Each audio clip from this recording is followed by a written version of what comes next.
இந்த நாள் ஒரு முக்கியமான ஒரு நாள், ஒரு பண்டிகையின் தினமாக இந்த நாளை நாம் கொண்டாடுகிறோம். அகில உலக திருச்சபைகளும் இந்த நாளை பாம் சண்டே அல்லது தமிழிலே குருத்தோலை ஞாயிறு என்று சொல்லி கொண்டாடுகிறார்கள். இந்த குருத்தோலை ஞாயிறை பற்றி தெரிந்து கொள்ள வேண்டுமே ஆனால் பஸ்கா பண்டிகையிலிருந்து நீங்களும் நானும் தொடங்க வேண்டும். ஒவ்வொரு வருடமும் 14ஆம் தேதி நிசான் மாதம் யூதர்கள் இந்த பஸ்கா பண்டிகையை கொண்டாடுகிறார்கள்.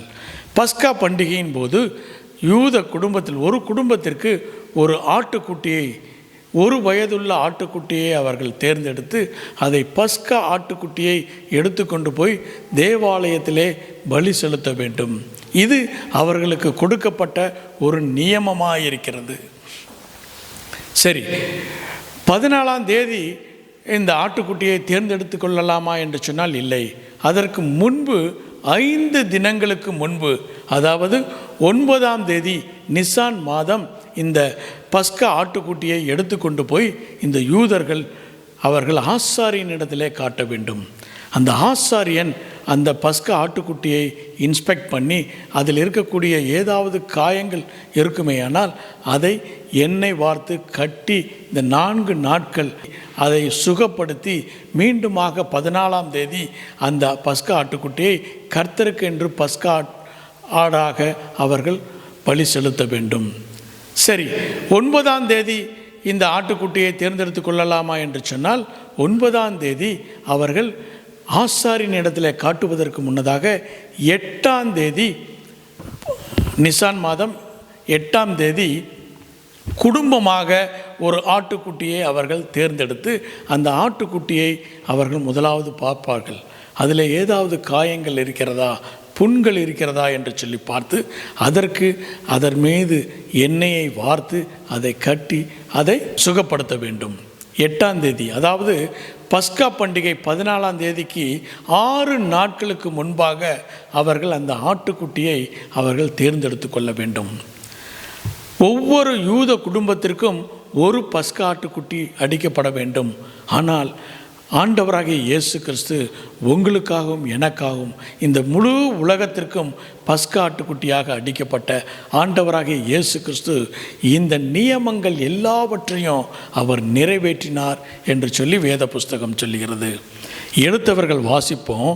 யோவான் சுவிசேஷம் 12ஆம் அதிகாரம் 1 ஒரு சில வசனங்களை வாசிப்போம்.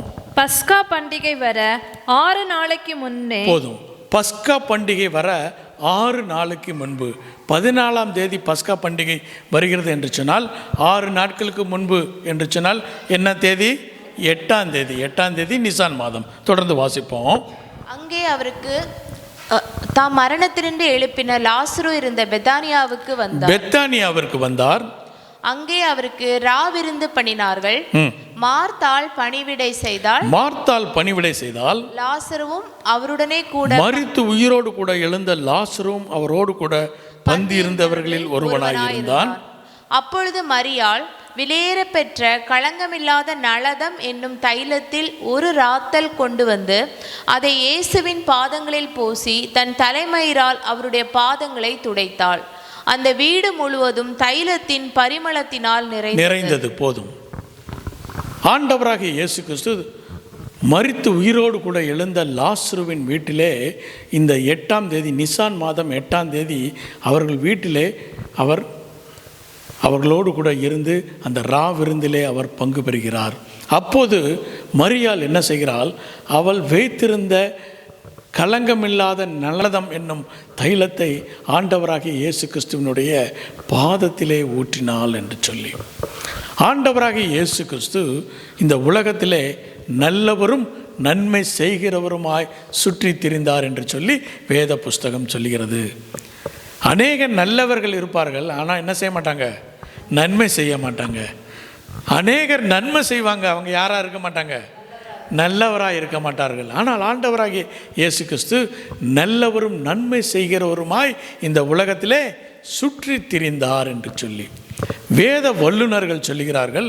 ஆண்டவராகிய இயேசு கிறிஸ்து வேதாகமத்தில் சொல்லப்பட்டிருக்கிறது, கலிலேயாவிலிருந்து எங்கே வந்தார்? சமாரியாவுக்கு வந்தார்.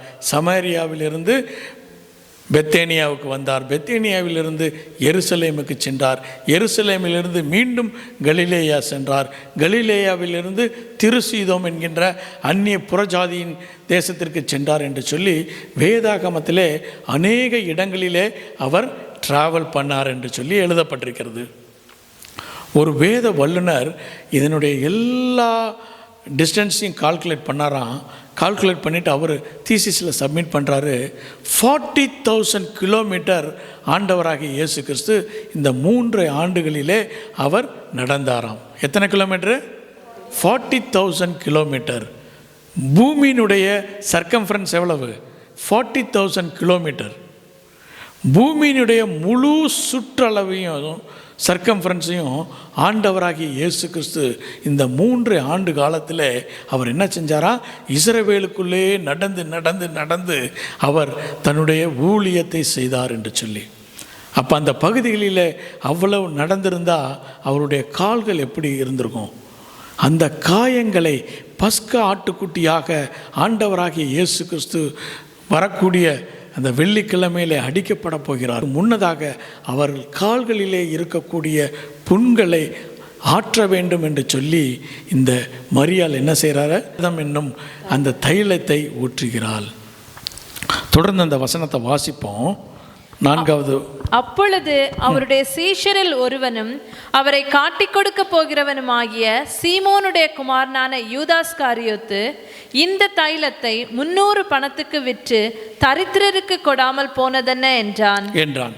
இப்போ 300 பணம் என்று சொன்னால் ஆண்டவராகிய இயேசு கிறிஸ்து ஒரு உவமையை சொல்லும்போது ஒரு நாளுக்கு எத்தனை பணம் கூலி என்று சொன்னார்? 1 பணம் என்று சொன்னார். அப்போ 300 நாள் என்று சொன்னால் யூதர்களுடைய காலண்டர் பிரகாரம் எத்தனை நாட்கள் இருக்கிறது? 360 நாட்கள் இருக்கிறது. 360 நாட்களிலே 52 வாரங்கள் ஓய்வு நாளாக இருக்கும். அது இல்லாமல் பல பெரிய ஓய்வு நாட்கள் இருக்கிறது. அந்த நாட்களை எல்லாம் கழித்து விட்டு பார்த்தால் 300 நாட்கள் இருக்குமா? அந்த 300 நாட்களும் வேலை செஞ்சால் தான் எத்தனை பணம் கிடைக்கும்? 300 பணம் கிடைக்கும். அந்த 300 பணத்தை இந்த மரியாள் என்ன செய்கிறாரு? ஆண்டவராகிய இயேசு கிறிஸ்துவின் பாதத்திலே ஊற்றுகிறாள். தொடர்ந்து வாசிப்போம். அவன் தரித்திரரை குறித்து கவலைப்பட்டு இப்படி சொல்லாமல் அவன் திருடனானபடியினாலும் பணப்பையை வைத்துக்கொண்டு அதிலே போடப்பட்டதை சுமக்கிறவனானபடியினாலும் இப்படி சொன்னான். அப்பொழுது இயேசு, இவளை விட்டுவிடு, என்னை அடக்கம் பண்ணும் நாளுக்காக இதை வைத்திருந்தாள். தரித்திரர் எப்பொழுதும் உங்களிடத்தில் இருக்கிறார்கள், நான் எப்பொழுதும் உங்களிடத்தில் இரேன் என்றார். போதும். ஆண்டவராகிய இயேசு கிறிஸ்துவுக்கு நன்றாக அறிந்திருந்தால் இது எதற்காக வைத்திருக்கிறார்? அவர் மரணம் அடையும் போது அவருடைய சரீரத்திலே ஊற்றப்பட வேண்டும் என்று சொல்லி. வெள்ளை போளத்தை ஒரு மரித்த மனிதனுடைய சரீரத்திலே போட வேண்டும் என்று சொன்னால் முதலாவதாக எண்ணெய் பூச வேண்டும். அப்போ தான் அது பதப்படுத்த முடியும். ஆகையினாலே அந்த நிகழ்வுக்காக இந்த மரியாள் வைத்திருந்தாள். ஆனால் இப்போ பார்க்குறா, ஆண்டவராகிய இயேசு கிறிஸ்துவின் பாதத்தில் அருகில் அமர்ந்து கொண்டு அவள் தேவ வசனத்தை கேட்டுக்கொண்டே இருப்பாளாம். அவள் கேட்டுக்கொண்டிருக்கும்போது அவளுடைய கால்களை பார்த்துவிட்டு உடனே சொல்கிறார், இந்த கால்கள் இந்த புண்ணோடு கூட பழி செலுத்த முடியாது, என்ன செய்ய வேண்டும்? இதை காயம் கட்ட வேண்டும் என்று சொல்லி அந்த 300 பணத்தை வாங்கிய தைலத்தை அவளுடைய கால்களிலே, ஆண்டவராகிய இயேசு கிறிஸ்துவனுடைய கால்களிலே ஊற்றினாள் என்று சொல்லி. அநேக நேரங்களிலே தேவனுடைய சித்தம் நிறைவேறப்பட வேண்டுமே, ஆனால் இப்படிப்பட்ட மனிதர்களுடைய தியாகம், அவர்களுடைய ஒரு கமிட்மெண்ட் மிகவும் முக்கியமாக இருக்கிறது. தேவனுடைய நியமம் சொல்லுகிறது, பஸ்கா ஆட்டுக்குட்டி அடிக்கப்பட வேண்டுமே, ஆனால் காயங்கள் இல்லாத ஒரு ஆட்டுக்குட்டி அடிக்கப்பட வேண்டும் என்று சொல்லி, அந்த ஒரு நியமத்தை நிறைவேற்ற வேண்டும் என்று சொல்லி, அந்த ஒரு தீர்க்க தரிசனத்தை நிறைவேற்ற வேண்டும் என்று சொல்லி இந்த மரியாள் தன்னிடத்தில் இருந்த முழு பணத்தையும் அவள் ஆண்டவர் இயேசுவுக்காக கொடுத்தாள். இப்படிப்பட்ட தியாகங்கள் உடைய மனிதர்களினாலே ஆண்டவராகிய இயேசு கிறிஸ்துவனுடைய அந்த ப்ரோஃபஸி, அவருடைய தீர்க்க தரிசனங்கள், கர்த்தர் அநாதி காலங்களுக்கு முன்னதாக ஏற்படுத்திய அந்த தீர்மானத்தை நிறைவேற்றுவதற்காக கர்த்தருடைய தீர்மானத்திலே இந்த மரியாள் பங்கு பெற்றாள். 2000 ஆண்டுகளுக்கு பின்பும் இந்த மரியாளை குறித்து நீங்களும் நானும் தியானிக்கிறோம் என்று சொன்னால் அவளுடைய தியாகம் முக்கியமான ஒரு காரியம். அது மாத்திரமல்ல, அந்த இடத்துல லாசரு, உயிரோடு கூட எழுந்த லாசரு ஆண்டவராகிய இயேசு கிறிஸ்துவோடு கூட பந்தி இருந்தான். இதை பார்த்த அநேகர் ஆண்டவராகிய இயேசு கிறிஸ்துவை விசுவாசித்தார்கள் என்று சொல்லி. இது எந்த நாள் நடந்தது? 8ஆம் தேதி நடந்தது. அதற்கு அடுத்த நாள் என்ன நடக்கணும்? தேவாலயத்திற்கு சென்று ஆசாரியன் இடத்துல பஸ்கா ஆட்டுக்குட்டி காட்டப்பட வேண்டும். அந்த நிகழ்வை நிறைவேற்றுவதற்காக ஆண்டவராகிய இயேசு கிறிஸ்து 9ஆம் தேதி நிசான் மாதம் ஆண்டவராகிய இயேசு கிறிஸ்து இதே போல் ஒரு ஞாயிற்றுக்கிழமை ஆண்டவராகிய இயேசு கிறிஸ்து தேவாலயத்திற்கு பவனியாக செல்கிறார். அந்த சம்பவத்தை தான் நீங்களும் நானும் தியானிக்கப் போகின்றோம். வாசிக்க கேட்ட மத்தேயு 21ஆம் அதிகாரம் 1வது வசனத்திலிருந்து 2 வசனங்களை வாசிப்போம். அவர்கள் எருசலேமுக்கு சமீபமாய் சேர்ந்து ஒலிவ மலைக்கு அருகான பெத்பகேயு வந்தபோது இயேசுவானவர் சீஷரில் 2 பேரை நோக்கி, உங்களுக்கு எதிரே இருக்கிற கிராமத்துக்கு போங்கள். போன உடனே அங்கே ஒரு கழுதையையும் அதனோடே ஒரு குட்டியையும் கட்டியிருக்க காண்பீர்கள். அவைகளை அவிழ்த்து என்னிடத்தில் கொண்டு வாருங்கள். தொடர்ந்து வாசிப்போம். ஒருவன் உங்களுக்கு ஏதாகிலும் சொன்னால் இவைகள் ஆண்டவருக்கு வேண்டுமென்று சொல்லுங்கள், உடனே அவைகளை அனுப்பிவிடுவான் என்று சொல்லி. ஆண்டவராகிய இயேசு கிறிஸ்து சொல்றாரு, தீர்க்க தரிசனம் நிறைவேறும் வண்ணமாக ஆண்டவராகிய இயேசு கிறிஸ்து கழுதையின் மீதும் கழுதை குட்டியின் மீதும் வந்தார் என்று சொல்லி. ஒரு படத்தை மட்டும் பார்ப்போம். இந்த படத்தில் ஆண்டவராகிய இயேசு கிறிஸ்து எது மேலே உட்கார்ந்துருக்காரு? கழுதையின் மீது. இந்த படம் ஃபேமஸான படம். அது பக்கத்தில் என்ன இருக்குது? கழுதை குட்டி இருக்குது. இந்த தீர்க்க தரிசனம் எங்கே இருக்குது? சகரியா தீர்க்க தரிசனின் புஸ்தகம் 9:9. அதை கூட ஒரு விஷயம் வாசிப்போம். சகரியா குமாரத்தியே மிகவும் களிகூறு, எருசலேம் குமாரத்தியே கம்பீரு, இதோ உன் ராஜா உன்னிடத்தில் வருகிறார். அவர் நீதி உள்ளவரும் ரட்சிக்கிறவரும் தாழ்மை உள்ளவரும் கழுதையின் மேலும் கழுதை குட்டியாகிய மரியின் மேலும் ஏறி வருகிறார். இப்போ இந்த படத்தை பார்த்தோன்னா ஆண்டவராகிய இயேசு கிறிஸ்து கழுதையின் மீது உட்கார்ந்திருந்தாரா, கழுதை குட்டியின் மீது உட்கார்ந்திருந்தாரா? அப்போ இந்த தீர்க்க தரிசனம் அப்போ பொய் ஆயிடுச்சா இல்லையா? பக்கத்தில் போச்சு. அப்போ ஒன்று நடந்திருக்கணும். கொஞ்ச நேரம் என்ன செஞ்சுருக்கணும்? ஆண்டவராகிய இயேசு கிறிஸ்து கழுதை மேலே உட்காந்துருக்கணும். அப்புறம் இறங்கி என்ன செஞ்சுருக்கணும்? குட்டி மேலே உட்காந்துருந்தா இந்த தீர்க்க தரிசனம் கரெக்டாக இல்லையா? இப்போ நீங்கள் சொல்ல போகிறீங்க, கழுதை மீது வந்தாரா, கழுதை குட்டியின் மீது வந்தாரா? எத்தனை வருஷம் இந்த பிரசங்கத்தை கேட்டிருப்போம், எத்தனை முறை இதை நம்ம படிச்சிருப்போம். கழுதையின் மீது வந்தாரா, கழுதை குட்டியின் மீது வந்தாரா? சரி, கரெக்டாக சொன்னீங்க. மார்க்கு சுவிசேஷம் 11ஆம் அதிகாரம் 2வது வசனம் வாசிப்போமே. கிராமத்துக்கு போங்கள். அதில் பிரவேசித்த உடனே மனுஷர் ஒருவரும் ஒரு காலும் ஏறியிராத ஒரு கழுதை குட்டி கட்டி இருக்க காண்பீர்கள். அதை அவிழ்த்து கொண்டு வாருங்கள். அப்ப மார்க் என்ன எழுதுறாரு? கழுதை குட்டி மட்டும்தான் எழுதுறாரு. சரி, அப்ப லூக்கா என்ன சொல்றாருன்னு பார்ப்போம். லூக்கா எழுதிய சுவிசேஷம் 19ஆம் அதிகாரம் 30வது வசனம். உங்களுக்கு எதிரே இருக்கிற கிராமத்துக்கு போங்கள். அதிலே பிரவேசிக்கும் பொழுது மனுஷரில் ஒருவனும் ஒரு காலம் ஏறியிராத கழுதை குட்டியை கட்டியிருக்க காண்பீர்கள். அதை அவிழ்த்து கொண்டு வாருங்கள். அப்ப லூக்கா என்ன சொல்றாரு? எதை அவிழ்த்து கொண்டு வாருங்கள்ங்கிறாரு? கழுதை குட்டி என்று சொல்றாரு. சரி, யோவான் என்ன சொல்றாருன்னு பார்ப்போமா? யோவான் எழுதிய சுவிசேஷம் 12ஆம் அதிகாரம் 14-15 வாசிப்போம். அல்லாமலும் சீயோன் குமாரத்தியே பயப்படாதே, உன் ராஜா கழுதை குட்டியின் மேல் ஏறி வருகிறார் என்று எழுதியிருக்கிற பிரகாரமாக இயேசு ஒரு கழுதை குட்டியை கண்டு அதன் மேல் ஏறி வருகிறார். இப்போ கழுதை குட்டியின் மீது தான் வருகிறார் என்று சொல்லி 2 சினாப்டிக் காஸ்பல், எது மார்க்கு லூக் சொல்றாங்க. காஸ்பல் அக்கார்டிங் டு ஜான் என்ன சொல்லுது? கழுதை குட்டியின் மீது வருகிறது. ஆனால் மத்தேயு மட்டும் என்ன சொல்றாரு? குட்டியின் மீது வருகிறது என்று சொல்லி எழுதுறாரு. அப்ப என்ன நடந்துச்சு அறிந்து கொள்ள ஆர்வமா இருக்கா இல்லையா? ஆமா. அவர் என்ன செய்றாருன்னா, சகரியா தீர்க்கதரிசியின் புஸ்தகம் 9ஆம் அதிகாரம் 9வது வசனத்தை அவர் கோட் பண்ணுறாரு. அவர் என்ன செய்கிறாரு, அதில் இருக்க வசனத்தை அப்படியே எழுதுறாரு.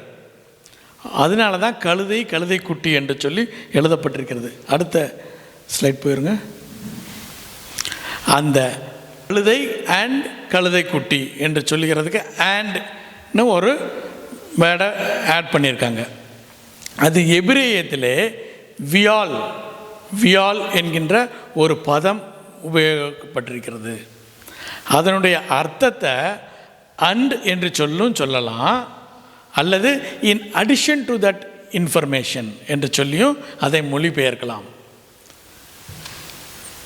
என்ன சொல்லலாம், ஒன்று அது மேலேயும் போனார் இது மேலேயும் போனார்னு மொழிபெயர்க்கலாம், அல்லது அது மேலே போனார் in addition to that information extra சொல்கிறோம் அப்படின்னு. ஒரு உதாரணத்திற்கு சொல்ல வேண்டுமே ஆனால், நீங்கள் எந்த ஊர்லேருந்து வந்தீங்கன்னு கேட்டால் நீங்கள் என்ன சொல்லுவீங்க, நாங்கள் இந்தியாவிலிருந்து வந்திருக்கிறோம் அப்படின்னு சொல்லுவீங்க. அதுக்கப்புறம் நீங்கள் சொல்கிறீங்க, நான் தமிழ்நாட்டிலிருந்து வந்திருக்கிறேன். இப்போ ஒரு கேள்வி, நீங்கள் இந்தியாவிலேருந்து வந்தீங்களா தமிழ்நாட்டிலேருந்து வந்தீங்களா? ரெண்டுமே உண்மை தான். இந்தியா என்பது பெரிய ப்ராக்கெட்டில் சொல்லியிருக்கு. தமிழ்நாடுங்கிறது என்னது, அதுக்குள்ளே இருக்கக்கூடிய குட்டியாக வித்தின் ப்ராக்கெட்டுக்குள்ளே சொன்னது. அந்த வீவேல் என்பதற்கு கழுதை குட்டியின் மீது வந்தார். அந்த கழுதை என்னன்னா குட்டியாக இருந்தது, அதுக்கு தான் அந்த அர்த்தம். ஆனால் மத்தேயு என்ன செய்கிறாரு, அதில் இருக்கிறத அப்படியே எடுத்து எழுதிட்டார், கழுதையின் மீதும் கழுதை குட்டியின் மீதும் வந்தார் என்று சொல்லி. ஆனால் ஆண்டவராகிய இயேசு கிறிஸ்து எது மேலே தான் வந்தார், கழுதை குட்டியின் மீது தான் வந்தார். அப்போ அந்த படத்தை பார்த்தோம்ல, அந்த படத்தில் போட்டிருக்கிறது தப்பு. ஏன்னா இதை குறித்து அநேக விதமாக பிரசங்கம் பண்ணுவார். கழுதையை கூட்டிகிட்டு வரும்போது அதை குட்டியை கூட விடாமல் ஆண்டவராகிய இயேசு கிறிஸ்து எவ்வளோ அருமையாக கூட்டிகிட்டு வந்தார் பாருங்க. இந்த வசனத்தை 7 வசனம் பேசுகிற ஆட்கள் அதிகமாக சொல்லுவாங்க. இதோ உன் தாய் இதோ உன் மகன் சொன்னபோது சொல்லுவார், ஆண்டவராகிய இயேசு கிறிஸ்து என்ன செஞ்சார்னா கழுதையை கூப்பிடும்போது குட்டியும் கூட்டிக்கிட்டே வந்தாருங்க, அவ்வளோ நல்லவர் அப்படின்னு. ஏன்னா நம்ம அதை புரிந்து கொள்ள வேண்டும். இது ஒரு ஒன்லி இன்ஃபர்மேஷன் தான். சரி, இப்போ மார்க் எழுதிய சுவிசேஷம், இதே சம்பவம் 4 சுவிசேஷங்களிலும் கொடுக்கப்பட்டிருக்கிறது. மார்க் எழுதிய சுவிசேஷம் 11ஆம் அதிகாரம் 1வது வசனத்தை வாசிப்போம். அவர்கள் எருசலேமுக்கு சமீபமாய் சேர்ந்து ஒலிவமலைக்கு அருகான பெத்பகே பெத்தானியா என்னும் ஊர்களுக்கு வந்தபோது அவர் தம்முடைய சீஷரில் 2 பேரை நோக்கி, உங்களுக்கு எதிரே இருக்கிற கிராமத்துக்கு போங்கள், அதில் பிரவேசித்த உடனே மனுஷர் ஒருவரும் ஒரு காலும் ஏறியிராத ஒரு கழுதை குட்டி கட்டியிருக்க காண்பீர்கள், அதை அவிழ்த்து கொண்டு வாருங்கள். ஏன் இப்படி செய்கிறீர்கள் என்று ஒருவன் உங்களிடத்தில் கேட்டால் அது ஆண்டவருக்கு வேண்டும் என்று சொல்லுங்கள், உடனே அதை இவ்விடத்திலிருந்து அனுப்பிவிடுவான் என்று சொல்லி அவர்களை அனுப்பினார். அவர்கள் போய் வெளியே இருவழிச்சந்தியில் ஒரு வாசலருகே கட்டியிருந்த அந்த குட்டியை கண்டு அதை அவிழ்த்தார்கள். போதும். அடுத்த ஒரு பிக்சரை பார்ப்போம். பெத்தானியா எங்கே இருக்குது, பெத்பகே எங்கே இருக்குது, எருசலேம் எங்கே இருக்குது என்கின்ற படத்தை பார்ப்போம். பெத்தானியாவிலிருந்து ஆண்டவராகிய இயேசு கிறிஸ்து பெத்பகே ஊருக்கு வந்தவுடனே, அந்த ஊரில் வந்தவுடனே சீஷர்களை பார்த்து சொல்லுகிறார், நீங்கள் போங்க எதிராக இருக்கக்கூடிய கிராமத்திற்கு. அங்கே போனீங்கன்னா இருவழி சந்தியிலே ஒரு கட்டப்பட்டிருக்கக்கூடிய ஒரு கழுதையை பார்ப்பீர்கள். அந்த கழுதை எப்படிப்பட்ட கழுதையா, ஒருவரும் ஒரு காலும் ஏறிடாத ஒரு கழுதையை காண்பீர்கள், அதை நீங்கள் அவிழ்த்து கொண்டு வாருங்கள். உங்களிடத்தில் யாராவது கேட்டால் என்ன சொல்லுங்கள், ஆண்டவருக்கு வேண்டும் என்று சொல்லுங்கள், உடனே அவைகளை அவிழ்த்து விடுவான். சரி, என்னை பாருங்கள், கொஞ்சம் பைபிளெலாம் விட்டுட்டு என்னை பாருங்கள். இந்த டாங்கியுடைய ஓனர், கழுதையினுடைய ஓனர், அவர் எப்படி செஞ்சிருந்த அந்த கழுதையை ஒருபோதும் ஒருவரையும் ஏறவே இல்லையா. அவருடைய குழந்தை ஏற பார்த்தாலும் என்ன செஞ்சிருப்பார், ஏறாதான்னு அவ்வளவு பொத்தி வளர்த்திருக்கிறார் இந்த கழுதையை. இப்போ ஒருவர் வந்து கேட்குறாரு, என்ன கேட்குறாங்க, இது ஆண்டவருக்கு வேண்டும் என்று சொல்லி. உடனே அவர் என்ன செஞ்சார், கொடுத்துட்டார். நீங்களும் நானாக இருந்தால் என்ன செஞ்சுருப்போம்? முதல்ல அந்த ஆண்டவர் யாருன்னு சொல்லு, அவர் எப்படிப்பட்டவர்னு கேட்போம். இல்லைன்னா என்ன சொல்லுவோம், தரவே மாட்டோம். நானே ஏறாமல் இந்த கழுதையை எனக்காக வைத்திருக்கிறேன், என்னுடைய சம்பாத்தியத்தில் வாங்கியிருக்கிறேன், நான் இது என்னுடைய சுய முயற்சியில் நடந்தது, இதை நான் ஈஸியாக யாருக்கும் கொடுக்க மாட்டேன். ஒருவேளை அந்த ஓனர் கொடுக்கலன்னா இந்த தீர்க்க தரிசனம் என்ன செஞ்சிருக்க முடியாது, நிறைவேறி இருக்க முடியாது. இப்படிப்பட்ட மனிதர்களுடைய தியாகத்தினாலே தீர்க்க தரிசனம் நிறைவேறப்பட்டது. நீங்களும் நானும் இந்த ரட்சிப்பை அனுபவிக்க வேண்டுமே, ஆனால் யாரோ ஒருவர் செய்த தியாகம். முதலாவது ஒரு மனுஷி தியாகம் செய்தா, யார்? மரியாள். இரண்டாவதாக அந்த கழுதையினுடைய ஓனர் அதை கொடுத்துருக்கிறார். அதனால தான் ஆண்டவராகிய இயேசு கிறிஸ்து கழுதையின் மீது வர முடியும். அநேக நேரம் சொல்லுவோம், கழுதை என்னது? ஒரு அற்பமான மிருகம் என்று சொல்லி. ஆனால் கழுதையினோட விலை கேமல், ஒட்டகத்தின் விலையை விட ஜாஸ்தியானதான்.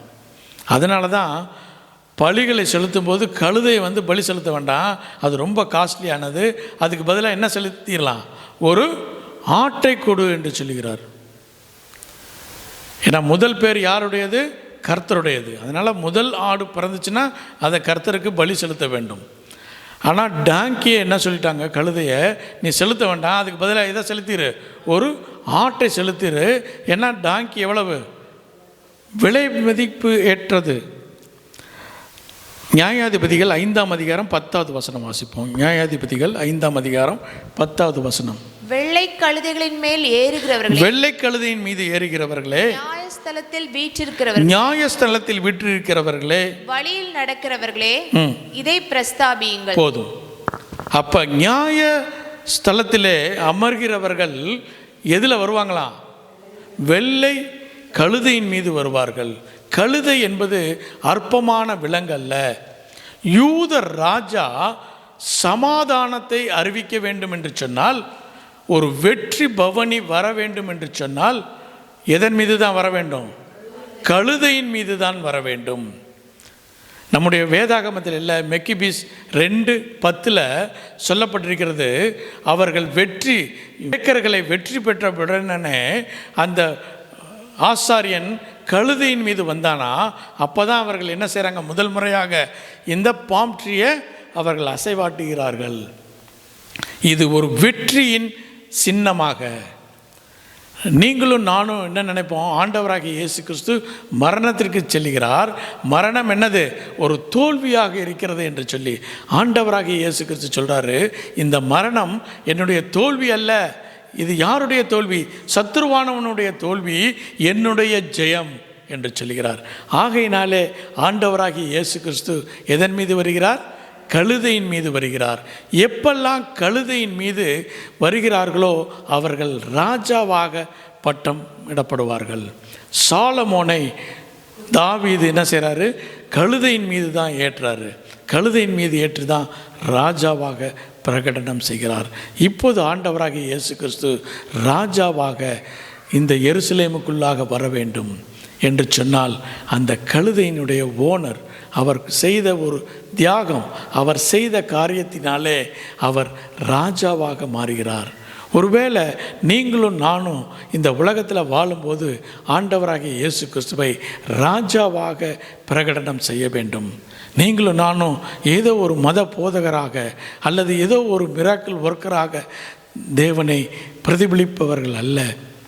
நீங்களும் நானும் ஆண்டவராகிய இயேசு கிறிஸ்துவை ராஜாவாக, அதுவும் சமாதானத்தின் ராஜாவாக நீங்களும் நானும் பிரகடனம் செய்ய வேண்டும். இந்த கழுதை எங்கே கட்டப்பட்டிருந்தது? இருவழி சந்தியிலே கட்டப்பட்ட ஒரு கழுதை. இந்த கழுதை எங்கே கட்டப்பட்டிருக்குதா? கட்டப்பட்ட சூழ்நிலை, பிரித்தெடுக்கப்பட்ட ஒரு சூழ்நிலை.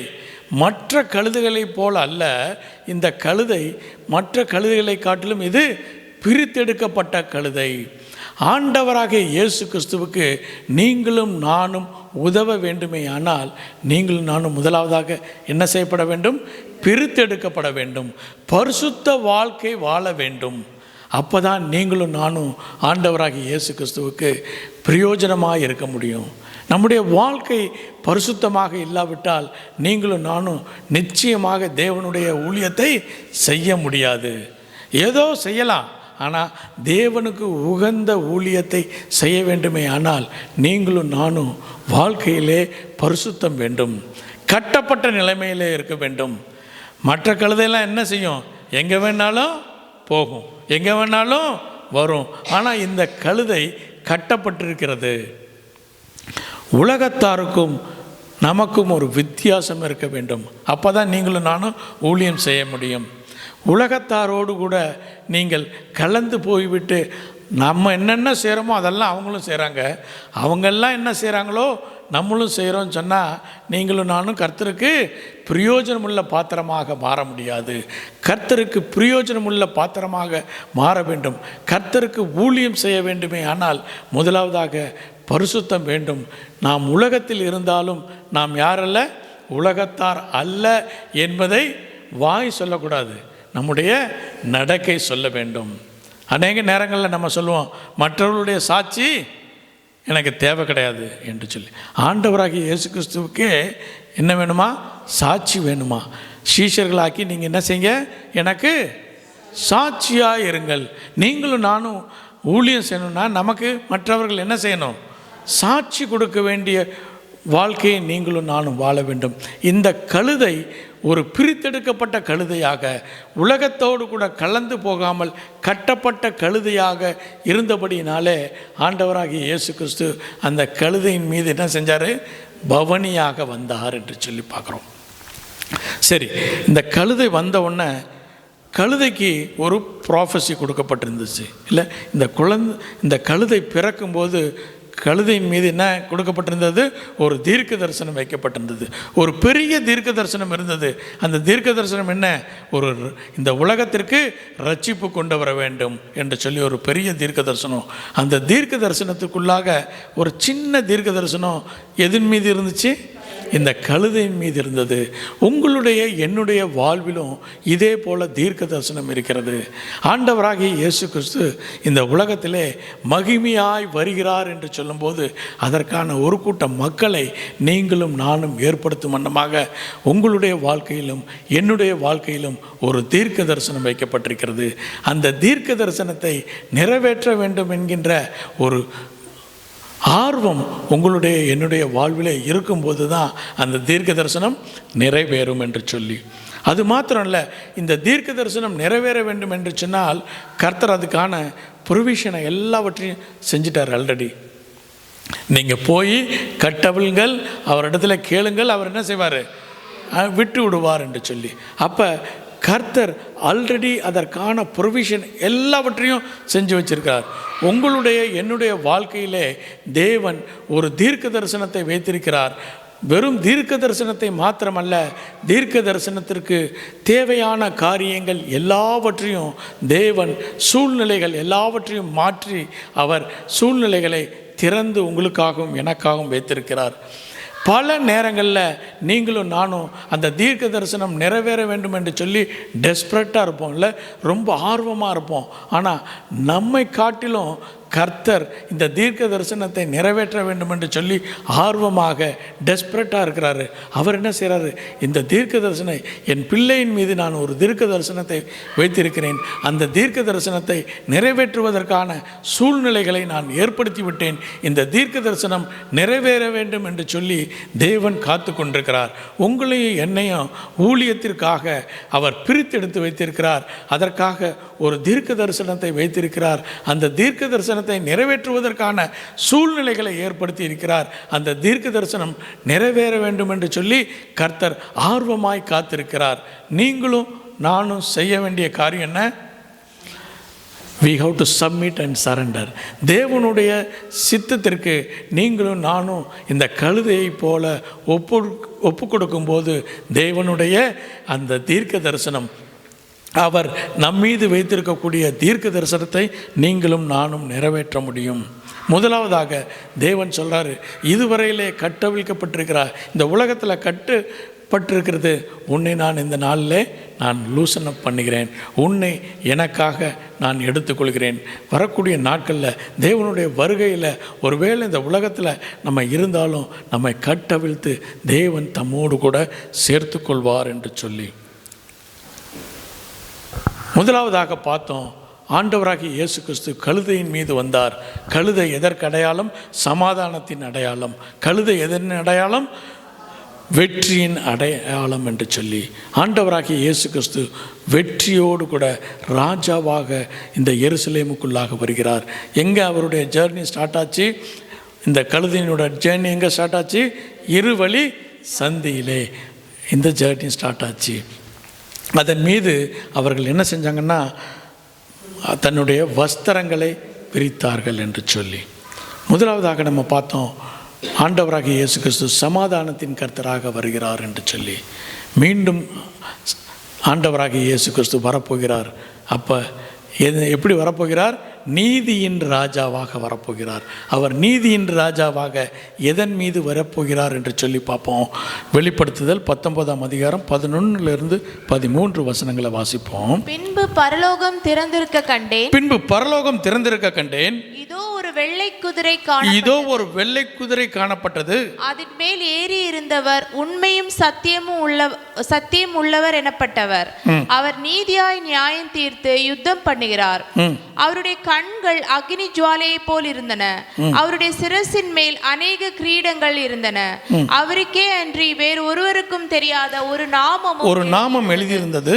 இரத்தத்தால் தோய்க்கப்பட்ட வஸ்திரத்தை தரித்திருந்தார். அவருடைய நாமம் தேவனுடைய வார்த்தை என்பது. இது யாரு? மனுஷகுமாரன் ஆண்டவராகிய இயேசு கிறிஸ்துவை குறித்து சொல்லப்பட்ட ஒரு தீர்க்க தரிசனம். இந்த தீர்க்க தரிசனம் நிறைவேற நீங்களும் நானும் காத்து கொண்டிருக்கிறோம். அப்போ ஆண்டவராகிய இயேசு கிறிஸ்துவோடு கூட நீங்களும் நானும் அவரை போலவே வெண் வஸ்திரம் தரித்தவர்களாய் இந்த உலகத்திலே நீங்களும் நானும் வருவோம். அந்த தீர்க்க தரிசனம் நிறைவேற வேண்டுமே. ஆனால் இந்த நாளில் நம்மீது வைத்திருக்கக்கூடிய தீர்க்க தரிசனத்தை நீங்களும் நானும் நிறைவேற்ற வேண்டும். அப்போ தான் ஆண்டவராகிய இயேசு கிறிஸ்துவின் வருகையிலே நீங்களும் நானும் பங்கு பெற முடியும் என்று சொல்லி. சரி, லூக்கா எழுதிய சுவிசேஷம் 19ஆம் அதிகாரத்திற்கு திருப்பிக் கொள்வோம். லூக்கா எழுதிய சுவிசேஷம் 19ஆம் அதிகாரத்திற்கு திருப்பிக் கொள்வோம். 35 வாசிக்க கேட்போம். அதை இயேசுவினிடத்தில் கொண்டு வந்து, அந்த கழுதையை இயேசுவினிடத்தில் கொண்டு வந்து தங்கள் வஸ்திரங்களை அதன் மேல் போட்டு, அதன் வஸ்திரங்களை அதன் மீது போட்டு இயேசுவை அதன் மேல் ஏற்றினார்கள். அப்போ வஸ்திரங்களை கழற்றி அதன் மீது போட்டார்கள். மற்றவர்கள் என்ன செஞ்சாங்கன்னா வஸ்திரங்களை வீதியிலே போட்டார்கள். அப்படின்னா என்ன அர்த்தம் என்று சொன்னால், அவர்கள் ராஜாவாக ஆண்டவராகிய இயேசு கிறிஸ்துவை ஏற்றுக்கொண்டார்கள். பழைய ஏற்பாட்டிலே 2 ராஜாக்கள் 9ஆம் அதிகாரம் 12வது வசனம் 13வது வசனத்தை வாசிப்போம். அதற்கு அவர்கள், அது பொய், அதை எங்களுக்கு சொல்லும் என்றார்கள். அப்பொழுது அவன், நான் உன்னை இஸ்ரவேலின் மேல் ராஜாவாக அபிஷேகம் பண்ணினேன் என்று கர்த்தர் உரைக்கிறார் என்று இன்ன பிரகாரமாக என்னிடத்தில் சொன்னான் என்றான். அப்பொழுது அவர்கள் தீவிரமாய் அவரவர் தங்கள் வஸ்திரத்தை படிகளின் உயரத்தில் அவன் கீழே விரித்து எக்காளம் ஊதி யெகூ ராஜாவானான் என்றார்கள். போதும். இப்போ யெகூ ஆகாப்புக்கு பின்பு யெகூ ராஜாவாக மாறப்போகிறார். ராஜாவாக போகிறார் என்று சொல்லி எலியாவினுடைய தீர்க்கதரிசிகளில் ஒருவன் வந்து சொல்லுகிறான், இவர் ராஜாவாக போகிறார் என்று சொல்லி. உடனே யூத ஜனம் என்ன செஞ்சது? இஸ்ரவேல் ஜனங்கள் அவருடைய வஸ்திரங்களை கழற்றி வீதியிலே வீசினார்கள். அப்படி என்று சொன்னால் என்ன அர்த்தம்?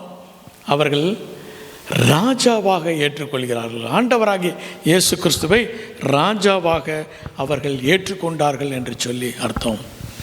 ஒரு கூட்ட ஜனங்கள் அவரை ராஜாவாக, இவங்கெல்லாம் யார்? பஸ்கா பண்டிகை கொண்டாடுவதற்காக வந்தவர்கள்.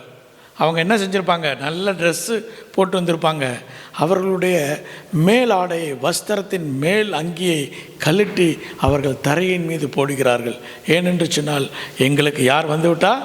ராஜா வந்து விட்டார் என்று சொல்லி.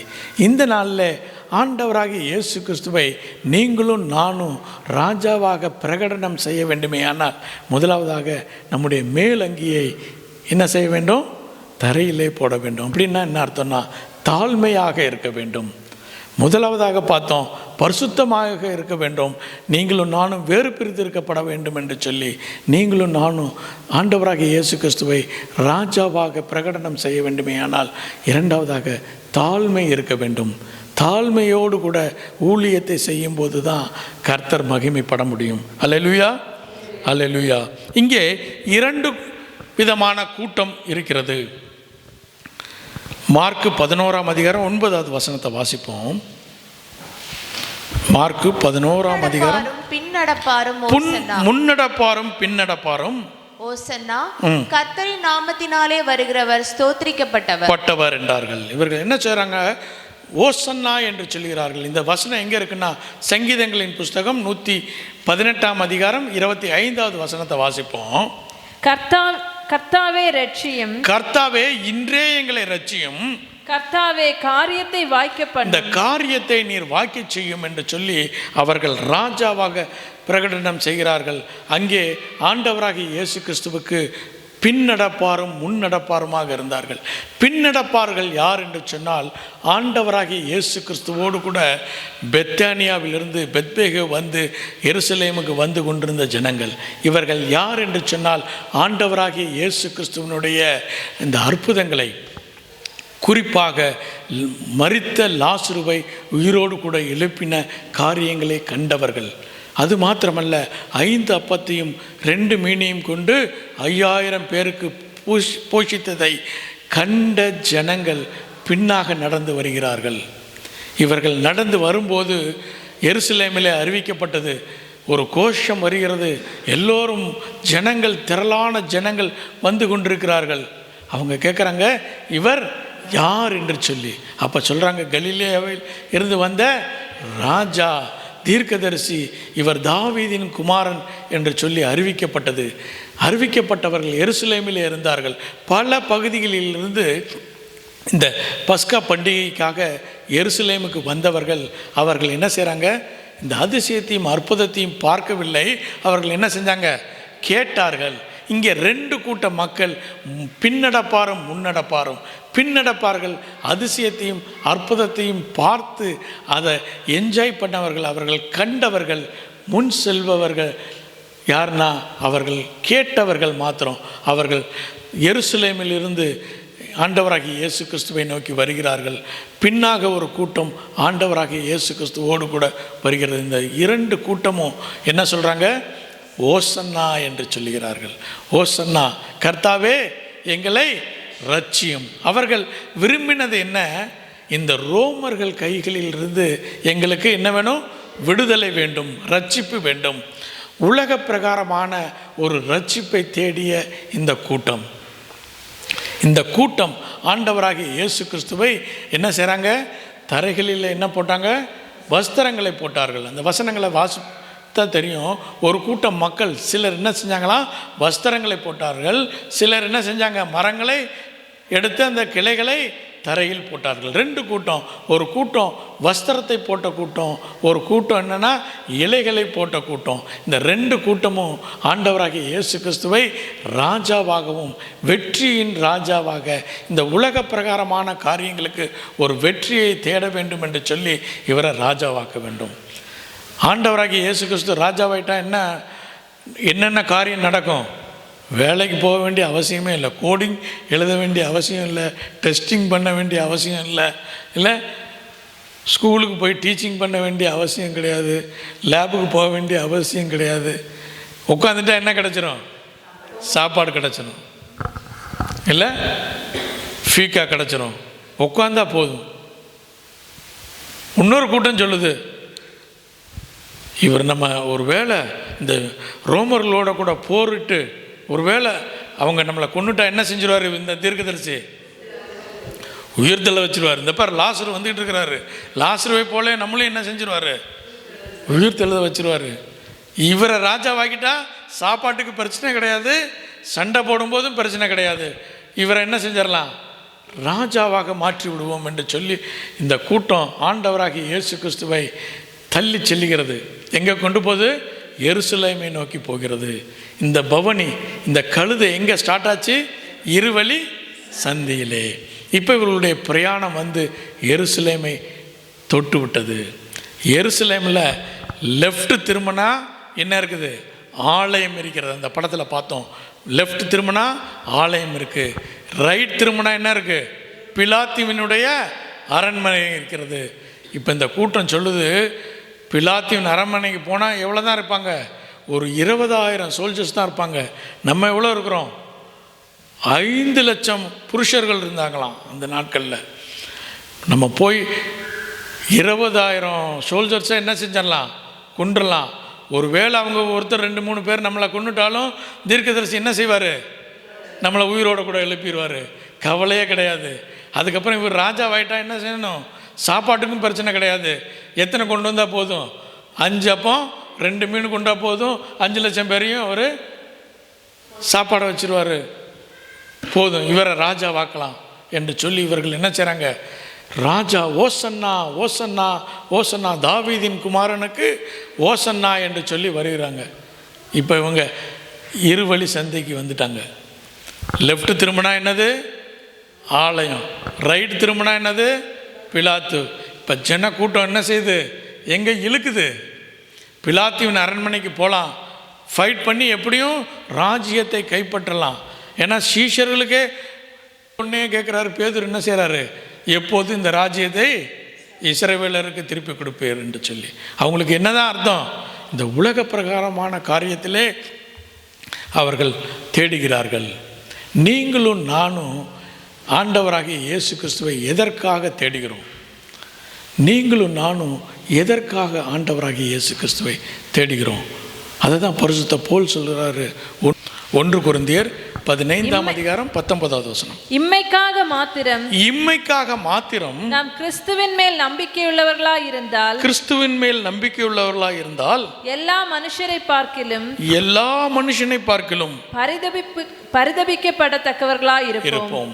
நாம் இம்மைக்காக மாத்திரம் ஆண்டவராகிய இயேசு கிறிஸ்துவை தேடுகிறவர்களாய் இருந்தால், உங்களையும் என்னையும் காட்டிலும் பரிதபிக்கப்படுகிறவர்கள் யாரும் இல்லை என்று சொல்லி பரிசுத்த பவுல் சொல்கிறார்.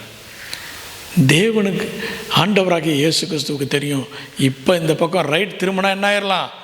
ராஜாவாயிடலாம். ஆனால் ஆண்டவராகிய இயேசு கிறிஸ்து எதற்காக இந்த உலகத்திற்கு வந்தார்? நியாயம் விசாரிக்கிறதற்காக அல்ல, அவர் பலியாக பஸ்கா ஆட்டுக்குட்டியாக அடிக்கப்பட வேண்டும் என்று சொல்லி இப்போ கழுதை எந்த பக்கம் திருப்பிட்டார்? தேவாலயத்துக்கு திருப்பினார். இது வரைக்கும் ஓசன்னா ஓசன்னா என்று சொன்ன கூட்டம் இப்போ என்ன சொல்லிருச்சு? 4 நாளில் இவரை சிலுவையிலே அறையும். ஏன்னா எதிர்பார்ப்பு, அவர்கள் எதிர்பார்த்தது ஆண்டவராகிய இயேசு கிறிஸ்து இவர்களுக்கு ராஜ்யத்தை திரும்ப கொடுப்பார் என்று சொல்லி. இவர் என்ன செஞ்சிட்டாரு? இவரை நம்பி வந்ததுக்கு இதுதான் தேவை. அதனால் இவரை என்ன செய்யும்? அகற்றும். இவரை அகற்றும், இவரை சிலுவையிலே அறையும் என்று சொன்னார்கள்.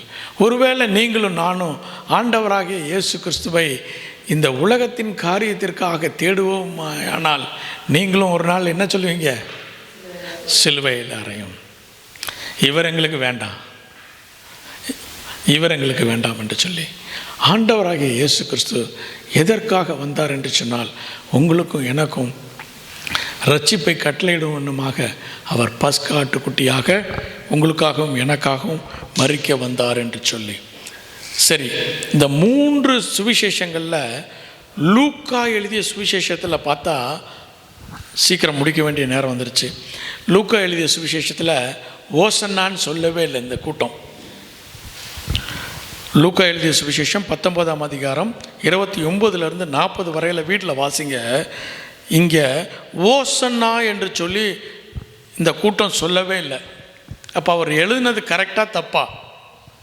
ஆனால் இதை பார்க்கும்போது, அவர்கள் போகையில் அவர்கள் தங்கள் வஸ்திரங்களை வழியில் விரித்தார்கள் என்று சொல்லப்பட்டிருக்கிறது. இங்கே அவர் மரக்கிளைகளை பிடுங்கி தரையிலே போட்டார்கள் என்கின்ற கூட்டத்தை பற்றியே இவர் பேசலை. அப்போ என்ன அர்த்தம்னா, மற்ற காஸ்பலில் ப்ராடர் பிக்சரில் பார்க்குறாங்க, ஆனால் லூக்கு மட்டும் ஒரு குறிப்பிட்ட ஜனத்தை பார்க்குறாரு. எந்த கூட்டத்தை? தன்னுடைய வஸ்திரத்தை கழற்றி எறிந்த கூட்டத்தை மாத்திரம் பார்க்குறாரு. அதனால தான் அவர் எதை எழுதலை? மரக்கிளைகளை பிழிந்து தரையிலே போட்ட மனிதர்களை குறித்து எழுதவில்லை. இவர் ஓசன்னா என்று சொன்ன கூட்டத்தை குறித்து அவர் எழுதவில்லை. அவர்கள் என்ன சொல்கிறாங்க? திரளான கூட்டம், கர்த்தருடைய நாமத்தினாலே வருகிற ராஜா தோத்தரிக்கப்பட்டவர், பரலோகத்திலே சமாதானமும் உன்னதத்திலே மகிமையும். 38வது வசனம் வாசிப்போம். லூக்கா 19:38. கர்த்தருடைய நாமத்தினாலே வருகிற ராஜா ஸ்தோத்திரிக்கப்பட்டவர், பரலோகத்திலே சமாதானமும் உன்னதத்திலே மகிமையும் உண்டாவதாக என்று மிகுந்த சத்தத்தோட தேவனை புகழ்ந்தார்கள். இந்த வசனம் எங்கே வருதுன்னா, லூக்கா 2ஆம் அதிகாரம் 14வது வசனத்திலே தேவதூதர்கள் வந்து சொல்கிறார்கள், பரலோகத்திலே சமாதானமும் உன்னதத்திலே மகிமையும் உண்டாவதாக என்று சந்தோஷப்பட்டார்கள். அதே சந்தோஷத்தை இந்த கூட்டம் சொல்லுகிறது. இவர்கள் ஓசன்னா என்று சொல்லவில்லை. இந்த கூட்டம் ஓசன்னா சொல்லும் எப்போ தெரியுமா? எடுத்தவர்கள் வாசிப்போம். வெளிப்படுத்துதல் 7ஆம் அதிகாரம் 9-10 இவைகளுக்கு பின்பு, இவைகள் எல்லாம் நடந்ததற்கு பின்பு நான் பார்த்தபோது இதோ சகல ஜாதிகளிலும் கோத்திரங்களிலும் ஜனங்களிலும் பாஷைக்காரரிலிருந்து வந்ததும் ஒருவரும் எண்ணக்கூடாததுமான திரளான ஜனக்கூட்டம், வெள்ளை அங்கிகள், கிரேட் மல்டிடியூட், வெள்ளை அங்கிகளை தரித்து தங்கள் கைகளிலே குருத்தோலையை பிடித்துக்கொண்டு சிங்காசனத்திற்கு முன்பாகவும் ஆட்டுக்குட்டியானவருக்கு